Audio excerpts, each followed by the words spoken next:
ಮಳೆಗಾಲ ಬಂದಾಯಿತು. ಮಳೆಗಾಲ ಅಂದ ತಕ್ಷಣನೇ ಮಳೆ ಬಂದು ಹೋದ್ಮೇಲೆ ಒಂದು ಒಳ್ಳೆ ಟೀ ಅಥವಾ ಕಾಫಿ ಜೊತೆಗೆ ಏನಾದರೂ ಒಂದು ಸ್ನ್ಯಾಕ್ಸ್ ಬೇಕು ಬಿಸಿ ಬಿಸಿಯಾಗಿ, ಖಾರವಾಗಿ ಅಂತ ಅನಿಸೋದು ಸಹಜ.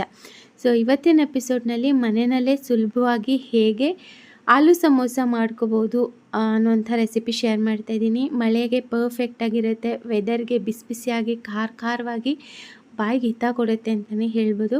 ಸೊ ಬನ್ನಿ ಮಾಡೋದು ಹೇಗೆ ಅಂತ ನೋಡೋಣ. ಇವಾಗೆಲ್ಲ ನೀವು ಎಲ್ಲ ಕಡೆ ನೋಡಿರ್ಬೋದು, ಸುಮಾರು ಅಂದರೆ ಬೇರೆ ಕಡೆಯಿಂದ ಬಂದು ಬ್ಯಾಂಗ್ಳೂರಲ್ಲಿ ಅಥವಾ ಬೇರೆ ಊರುಗಳಲ್ಲಿ ಜಿಲೇಬಿ ಹಾಗೆ ಸಮೋಸೆ ಮತ್ತು ಕಚೋರಿ ಎಲ್ಲ ಮಾರ್ತಾಯಿರ್ತಾರೆ. ಸೊ ಆ ಅಂಗಡಿಗಳಲ್ಲಿ ಏನು ಟೇಸ್ಟ್ ಇರುತ್ತೋ ಅದೇ ಟೇಸ್ಟ್ ಇರುತ್ತೆ ಈ ಆಲೂ ಸಮೋಸ. ನೀವು ಒಂದ್ಸರಿ ಟ್ರೈ ಮಾಡಿ ನೋಡಿ. ಮೊದಲನೇದಾಗಿ ಒಂದು ಬೌಲಷ್ಟು ಮೈದಾ ಹಿಟ್ಟು ತೊಗೊಂಡಿದ್ದೀನಿ. ಇದಕ್ಕೆ ರುಚಿಗೆ ತಕ್ಕಷ್ಟು ಉಪ್ಪು, ಅರ್ಧ ಟೀ ಸ್ಪೂನಷ್ಟು ಅಜ್ವೈನ್ ಹಾಗೆ ಅರ್ಧ ಟೀ ಸ್ಪೂನಷ್ಟು ಜೀರಿಗೆ ಹಾಕ್ಕೊಂಡಿದ್ದೀನಿ. ಇದಾದಮೇಲೆ 2 ಟೇಬಲ್ ಚಮಚದಷ್ಟು ಅಡುಗೆ ಎಣ್ಣೆನ ಸ್ವಲ್ಪ ಬಿಸಿ ಮಾಡಿ ಅದನ್ನು ಮೈದಾಕ್ಕೆ ಸೇರಿಸಿ ಚೆನ್ನಾಗಿ ಮಿಕ್ಸ್ ಮಾಡ್ಕೊತಾ ಇದ್ದೀನಿ. ಮೊದಲನೇದಾಗಿ ಸಾಟಿ ಮಾಡ್ಕೋಬೇಕು. ಹಿಟ್ಟೇನಿದೆ ಅದು ಎಣ್ಣೆಯಲ್ಲಿ ಚೆನ್ನಾಗಿ ಮಿಕ್ಸ್ ಆಗಬೇಕು. ಕೈಯಲ್ಲಿ ಹಿಡಿದಾಗ ಈ ಥರ ಹಿಡಿ ಆಗಬೇಕು, ಆವಾಗಲೇ ಅದು ಹದ ಪರ್ಫೆಕ್ಟಾಗಿ ಬರೋದು. ಹಾಗೆಯೇ ಸಮೋಸದ ಹೊರಗಡೆ ಲೇಯರ್ ಏನಿರುತ್ತೆ ಅದು ಕ್ರಿಸ್ಪಿಯಾಗಿ ಬರೋವಂಥದ್ದು.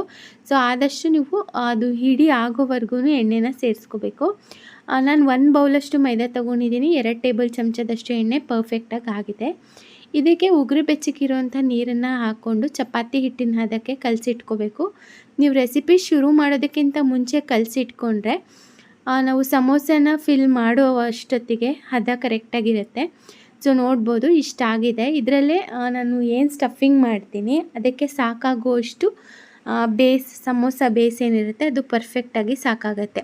ಸೊ ನೋಡಿ, ನಾವು ತಗೊಂಡಿರೋಂಥ ಮೆಷರ್ಮೆಂಟಲ್ಲಿ ಹಿಟ್ಟನ್ನು ಕಲಿಸಿದಾಗ ಈ ಥರ ಲೇಯರ್ ಥರ ಬರಬೇಕು. ಆವಾಗಲೇ ಸಮೋಸ ಕ್ರಿಸ್ಪಿಯಾಗಿ ಟೇಸ್ಟಿಯಾಗಿ ಬರೋವಂಥದ್ದು. ಸೊ ಇವಾಗ ಮೇಲಿಂದ 1 ಸ್ಪೂನಷ್ಟು ಎಣ್ಣೆ ಹಾಕಿ ಅದು ಅಪ್ಲೈ ಮಾಡಿ ಒಣಗಬಾರ್ದು ಅಂತ ಹೇಳಿ ಒಂದು ಬಟ್ಲು ಮುಚ್ಚಿ ಎತ್ತಿಟ್ಟಿದ್ದೀನಿ.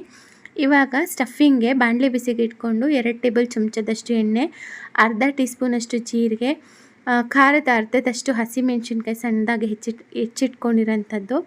ಇದ್ರ ಜೊತೆಗೆ ಈ ಧನಿಯಾ ಏನಿದೆ ಇದನ್ನು ಸ್ವಲ್ಪ ಕುಟ್ಕೋಬೇಕು. ಅಂದರೆ ಈ ಧನಿಯಾ ಬೀಜ ಉಂಡೆ ಇರುತ್ತೆ, ಸೊ ಅದನ್ನು ಕುಟ್ಟಿ ಸ್ವಲ್ಪ ಪೌಡರ್ ಥರ ಕ್ರಷ್ ಥರ ಮಾಡ್ಕೋಬೇಕು. ಅದನ್ನು ಒಂದು ಅರ್ಧ ಟೀ ಸ್ಪೂನಷ್ಟು ಹಾಕ್ಕೊಂಡಿದ್ದೀನಿ. ಹಾಗೆ ಒಂದು ಕಾಲು ಬೌಲಷ್ಟು ಹಸಿ ಬಟಾಣಿ ಕೂಡ ಹಾಕ್ಕೊಂಡಿದ್ದೀನಿ. ಇದಕ್ಕೆ ಇವಾಗ 1 ಟೀ ಸ್ಪೂನಷ್ಟು ಅಚ್ಚ ಖಾರದ ಪುಡಿ, 1 ಟೀ ಸ್ಪೂನಷ್ಟು ಧನಿಯಾ ಪುಡಿ, ಹಾಗೆಯೇ ಅರ್ಧ ಟೀ ಸ್ಪೂನಷ್ಟು ಅರಿಶಿನ ಪುಡಿ, ಹಾಗೆ 1 ಟೀ ಸ್ಪೂನಷ್ಟು ನಾನು ಇದಕ್ಕೆ ಗರಂ ಮಸಾಲ ಪೌಡರ್ ಕೂಡ ಯೂಸ್ ಮಾಡ್ತಾಯಿದ್ದೀನಿ. ಇದಿಷ್ಟನ್ನು ಚೆನ್ನಾಗಿ ಎಣ್ಣೆಯಲ್ಲಿ ಫ್ರೈ ಮಾಡಿಕೊಂಡ್ರೆ ಇದರಲ್ಲಿರೋವಂಥ ಹಸಿ ವಾಸನೆಯೂ ಹೋಗುತ್ತೆ, ಘಮ ಚೆನ್ನಾಗಿ ಬರುತ್ತೆ, ಕಲರ್ ಕೂಡ ತುಂಬ ಚೆನ್ನಾಗಿ ಬರುತ್ತೆ. ಸೊ ಇದನ್ನೆಲ್ಲ ಚೆನ್ನಾಗಿ ಹುರ್ಕೊಂಡ್ಮೇಲೆ ಈಗ ಆಲ್ರೆಡಿ ನಾನು ಕುಕ್ಕರಲ್ಲಿ ಒಂದು 4 ಆಲೂಗಡ್ಡೆನ ಬೇಯಿಸಿ ಉಪ್ಪು ಹಾಕಿ ಬೇಯಿಸ್ಕೊಂಡಿದ್ದೆ, ಸಿಪ್ಪೆ ತೆಗೆದು ಮ್ಯಾಶ್ ಮಾಡಿ ಇಟ್ಕೊಂಡಿದ್ದೀನಿ. ಸೊ ಅದನ್ನು ಒಗ್ಗರಣೆ ಜೊತೆಗೆ ಸೇರಿಸಿ ಸ್ವಲ್ಪ ದಪ್ಪ ಗಂಟುಗಳೇನಾದರೂ ಇದ್ದರೆ ಅದನ್ನು ಹೊಡ್ಕೊಂಡು ಒಗ್ಗರಣೆ ಒಟ್ಟಿಗೆ ಚೆನ್ನಾಗಿ ಒಂದೇ ಕಲರ್ ಎಲ್ಲ ಬರೋ ಥರ ಮಿಕ್ಸ್ ಮಾಡಿಕೊಂಡ್ರೆ ಸಮೋಸಕ್ಕೆ ಬಳಸುವಂಥ ಸ್ಟಫಿಂಗ್ ರೆಡಿ ಆಗುತ್ತೆ. ನಾನಿಲ್ಲಿ ಜಸ್ಟು ಆಲೂ ಸಮೋಸ ಮಾತ್ರ ಮಾಡ್ತಾ ಇರೋದ್ರಿಂದ ಇಷ್ಟನ್ನು ಮಾತ್ರ ಬಳಸಿದ್ದೀನಿ. ನೀವು ಇದೇ ವಿಧಾನದಲ್ಲಿ ವೆಜ್ ಸಮೋಸ ಅಂದರೆ ತರಕಾರಿಗಳೆಲ್ಲ ಹಾಕಿ ಮಾಡ್ಕೋಬೋದು, ಅಥವಾ ನಾನ್ ವೆಜ್ ಬೇಕು ಅಂದರೆ ಚಿಕನ್ ಕೂಡ ಹಾಕಿ ಮಾಡ್ಕೋಬೋದು, ತುಂಬ ಚೆನ್ನಾಗಾಗುತ್ತೆ. ಸೊ ನಾನು ಮುಂಬರುವಂಥ ದಿನಗಳಲ್ಲಿ ಚಿಕನ್ ಸಮೋಸ ರೆಸಿಪಿ ಕೂಡ ನಿಮ್ಮ ಜೊತೆ ಶೇರ್ ಮಾಡ್ತೀನಿ. ಸೊ ನೋಡಿ, ಇವಾಗ ಅಟ್ ಲಾಸ್ಟ್ ಸಣ್ಣದಾಗಿ ಹೆಚ್ಚಿಟ್ಕೊಂಡಿರೋಂಥ ಕೊತ್ತಂಬರಿ ಸೊಪ್ಪನ್ನು ಸೇರಿಸಿ ಮಿಕ್ಸ್ ಮಾಡಿಕೊಂಡ್ರೆ ಸಮೋಸಕ್ಕೆ ಯೂಸ್ ಮಾಡುವಂಥ ಆಲೂ ಸ್ಟಫಿಂಗ್ ರೆಡಿ ಆಗುತ್ತೆ. ಇದೇ ಸ್ಟಫಿಂಗಲ್ಲಿ ನೀವು ಪರೋಟ ಕೂಡ ಮಾಡ್ಕೋಬೋದು, ಅದು ಕೂಡ ಟೇಸ್ಟಿಯಾಗೇ ಆಗುತ್ತೆ. ಸೊ ಇವಾಗ ನಾನು ಹಿಟ್ಟೇನು ಕಲಸಿಟ್ಕೊಂಡಿದ್ದೆ ಅದನ್ನು ಮೊದಲಿಗೆ ಚೆನ್ನಾಗಿ ನಾದ್ಕೋಬೇಕು.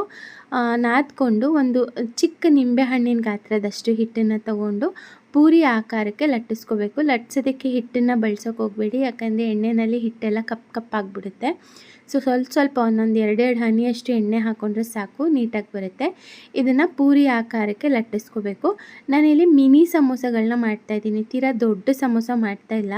ಮಿನಿ ಸಮೋಸ ಮಾಡ್ತಾ ಇರೋದ್ರಿಂದ ನಾವು ಒಂದು ಪೂರಿ ಲಟ್ಟಿಸ್ಕೋತೀವಲ್ಲ ಅದರಲ್ಲಿ 2 ಭಾಗ ಮಾಡಿಕೊಂಡ್ರೆ ಆರಾಮಾಗಿ 2 ಸಮೋಸ ಆಗುತ್ತೆ. ನೋಡಿ, ಇದನ್ನು ಕೋನ್ ಶೇಪಲ್ಲಿ ಟ್ವಿಸ್ಟ್ ಮಾಡ್ಕೋಬೇಕು. ಈ ಕೈಯಲ್ಲಿ ಪೊಟ್ನ ಎಲ್ಲ ಯಾವ ಥರ ಕಟ್ತೀವೋ ಅದೇ ಥರ ಇದನ್ನು ಟ್ವಿಸ್ಟ್ ಮಾಡಿಕೊಂಡು ಅದ್ರ ಒಳಗಡೆ ನಾವು ಸ್ಟಫಿಂಗ್ ಏನು ಮಾಡಿಟ್ಕೊಂಡಿದ್ದೀವಿ ಅದನ್ನು ಫಿಲ್ ಮಾಡ್ಕೋಬೇಕು. ಅದಾದಮೇಲೆ ಓಪನ್ ಇರುವಂಥ ಬಾಯಿ ಏನಿದೆ ಅದು ಸುತ್ತ ನೀಟಾಗಿ ನೀರನ್ನು ಅಪ್ಲೈ ಮಾಡಿಕೊಂಡು ಒಂದಕ್ಕೊಂದನ್ನು ಪ್ರೆಸ್ ಮಾಡಿದ್ರೆ ಮಿನಿ ಸಮೋಸ ರೆಡಿ ಆಗುತ್ತೆ. ಇದನ್ನು ಎಣ್ಣೆಗೆ ಹಾಕಿ ಡೀಪ್ ಫ್ರೈ ಮಾಡೋದಷ್ಟೇ. ತುಂಬ ಸಿಂಪಲ್ಲು. ನೀವು ದೊಡ್ಡದಾಗಿ ಮಾಡ್ಕೊತೀನಿ ಅಂದರೆ ಪೂರಿನ ಸ್ವಲ್ಪ ದೊಡ್ಡದಾಗಿ ಲಟ್ಟಿಸ್ಕೊಂಡು ಇದೇ ಪ್ರೊಸೀಜರ್ ಫಾಲೋ ಮಾಡಿದ್ರೆ ಆಯಿತು. ನಾನಿಲ್ಲಿ ಮಿನಿ ಸಮೋಸ ಮಾಡ್ತಾಯಿದ್ದೀನಿ. ಸುಮಾರಾಗಿ ಒಂದು 2 ಬೈಟ್ಗೆ ಈ ಸಮೋಸ ಬಾಯೊಳಗಡೆ ಹೊಟ್ಟೋಗ್ಬಿಡುತ್ತೆ ಆ ಥರ. ಸೊ ನೋಡ್ಬೋದು ಇವಾಗ ಎಣ್ಣೆ ಕಾಯೋದಕ್ಕೆ ಇಟ್ಕೊಂಡಿದ್ದೀನಿ. ಸ್ಟಾರ್ಟಿಂಗಲ್ಲಿ ಹೈ ಫ್ಲೇಮಲ್ಲೇ ಇಟ್ಕೊಂಡು ಎಣ್ಣೆ ಕಾಯಿಸ್ಕೊಂಡಿದ್ದೀನಿ. ಆ ಸಮೋಸಗಳನ್ನೆಲ್ಲ ಎಣ್ಣೆಗೆ ಹಾಕಿದ್ಮೇಲೆ ಅದನ್ನು ಕಂಪ್ಲೀಟಾಗಿ ಸಿಮ್ಮಲ್ಲಿ ಇಟ್ಕೋಬೇಕು. ಸೊ ದಟ್ ಅದು ನೀಟಾಗಿ ಕುಕ್ ಆಗುತ್ತೆ. ಅದು ಫಸ್ಟಿಗೆ ಬಿಳಿ ಬಣ್ಣ ಬರುತ್ತೆ, ಆಮೇಲೆ ಗೋಲ್ಡನ್ ಬ್ರೌನ್ ಬರುತ್ತೆ, ಆಮೇಲೆ ಸ್ವಲ್ಪ ಹೊಂಬಣ್ಣ ಬರುತ್ತೆ. ಅಲ್ಲಿವರೆಗೂ ಇದನ್ನು ಚೆನ್ನಾಗಿ ಎಣ್ಣೆಯಲ್ಲಿ ಡೀಪ್ ಫ್ರೈ ಮಾಡ್ಕೋಬೇಕು. ಸ್ವಲ್ಪ ಟೈಮ್ ಹಿಡಿಯುತ್ತೆ, ಒಂದು 10ರಿಂದ 12 ನಿಮಿಷ ಟೈಮ್ ಹಿಡಿಯುತ್ತೆ ಎಣ್ಣೆಯಲ್ಲಿ ಸಿಮ್ಮಲ್ಲಿ ಕುಕ್ ಮಾಡ್ಕೋಬೇಕು ಅಂತ ಹೇಳಿದ್ರೆ. ಹೊರಗಡೆ ಲೇಯರ್ ನಮಗೆ ಕ್ರಿಸ್ಪಿಯಾಗಿ ಬರಬೇಕಲ್ಲ, ಸೊ ಅದಕ್ಕೆ ಜಾಸ್ತಿ ಟೈಮ್ ಹಿಡಿಯುತ್ತೆ. ಆದಷ್ಟು ಇದಾಗೋವರೆಗೂ ಸಿಮ್ಮಲ್ಲಿ ಇಟ್ಕೊಂಡೇ ಕುಕ್ ಮಾಡ್ಕೋಬೇಕು. ಸೊ ಯಾಮರಿದ್ರೆ ಇದು ಕಪ್ಪಾಗೋಗ್ಬಿಡುತ್ತೆ. ಅದಕ್ಕಾಗಿ ಇದ್ರ ಜೊತೆಗೆ ನೆಂಚ್ಕೊಳ್ಳೋದಕ್ಕೆ tomato ketchup, tomato sauce, green chutney ಅಥವಾ ಎಣ್ಣೆನಲ್ಲಿ ಹಾಕಿ ಫ್ರೈ ಮಾಡಿರುವಂಥ ಮೆಣಸಿನ್ಕಾಯಿ ಕೂಡ ಒಪ್ಪುತ್ತೆ, ತುಂಬ ಚೆನ್ನಾಗಿರುತ್ತೆ. ಖಾರ ಜಾಸ್ತಿ ಬೇಕು ಅಂದರೆ ಮೆಣಸಿನ್ಕಾಯಿನ ಇದೇ ಎಣ್ಣೆಗೆ ಸ್ವಲ್ಪ ಹಾಕಿ ಉಪ್ಪು ಸವರ್ಕೊಳ್ಳಿ, ಟೇಸ್ಟ್ ತುಂಬ ಚೆನ್ನಾಗಿರುತ್ತೆ. ಇವಾಗ ನೋಡಿ ಕಲರ್ ಆಲ್ಮೋಸ್ಟ್ ಚೇಂಜ್ ಆಗ್ತಾ ಬರ್ತಾಯಿದೆ. ತುಂಬ ಚೆನ್ನಾಗಾಗಿತ್ತು. ಅಂಗಡಿಗಳಲ್ಲೆಲ್ಲ ಯಾವ ಥರ ಸಿಗುತ್ತೋ ಅಥವಾ ಬೇಕ್ರಿಗಳಲ್ಲಿ ಯಾವ ಥರ ಸಿಗುತ್ತೋ ಈ ಜೈನ್ ಬೇಕ್ರಿಗಳಲ್ಲಿ ಈ ರೆಸಿಪಿ ಸಿಗುತ್ತೆ. ನೀವು ಟ್ರೈ ಮಾಡಿ ನೋಡಿದ್ರೆ ನಿಮಗೆ ಅದೇ ಟೇಸ್ಟ್ ಅಂತ ಅನಿಸುತ್ತೆ. ಸೊ ನೋಡ್ಬೋದು ಇವಾಗ ಎಣ್ಣೆಯಲ್ಲಿ ಚೆನ್ನಾಗಿ ಇದು ಫ್ರೈ ಆಗ್ತಾಯಿದೆ. ಇನ್ನು ಇದಕ್ಕೆ ಎಕ್ಸ್ಟ್ರಾ ಟೇಸ್ಟ್ ಬೇಕು ಅಂದರೆ ಸಮೋಸನ ಒಡೆದು ಅದ್ರ ಮಧ್ಯಕ್ಕೆ ಈ ಸ್ವೀಟ್ ಚಟ್ನಿ, ಖಾರ ಚಟ್ನಿ, ಮೊಸರು, ಈರುಳ್ಳಿ, ಕ್ಯಾರೆಟ್ ಎಲ್ಲ ಮಧ್ಯಕ್ಕೆ ಹಾಕ್ಕೊಂಡು ತಿಂತಾರೆ. ಇನ್ನೂ ಟೇಸ್ಟ್ ತುಂಬ ಚೆನ್ನಾಗಿರುತ್ತೆ. ನಿಮ್ಗೆ ಯಾವ ಥರ ಇಷ್ಟ ಆಗುತ್ತೋ ಆ ಥರ ಟ್ರೈ ಮಾಡಿ. ರೆಸಿಪಿ ಹೇಗಿತ್ತು ಅಂತ ಕಮೆಂಟಲ್ಲಿ ಹೇಳಿ. ಸೊ ನೋಡಿ ಫೈನಲಿ ಹೊಂಬಣ್ಣಕ್ಕೆ ಬಂದಿರೋಂಥ ಬಿಸಿ ಬಿಸಿ ಆಲೂ ಸಮೋಸ ವಿತ್ ಸ್ಪೈಸಿ ಮೆಣಸಿನ್ಕಾಯಿ ರೆಡಿ ಇದೆ. ಸೊ ನೀವು ಕೂಡ ಟ್ರೈ ಮಾಡಿ ಹೇಗೆ ಬಂತು ಅಂತ ಕಮೆಂಟಲ್ಲಿ ಹೇಳ್ಬೋದು. ಸೊ ರೆಸಿಪಿ ಇಷ್ಟ ಆಗಿದ್ದರೆ ಲೈಕ್ ಮಾಡಿ, ಶೇರ್ ಮಾಡಿ, ಚಾನಲ್ ಸಬ್ಸ್ಕ್ರೈಬ್ ಮಾಡಿ, ಫೇಸ್ಬುಕ್ ಪೇಜ್ ಫಾಲೋ ಮಾಡಿ. And thanks for watching.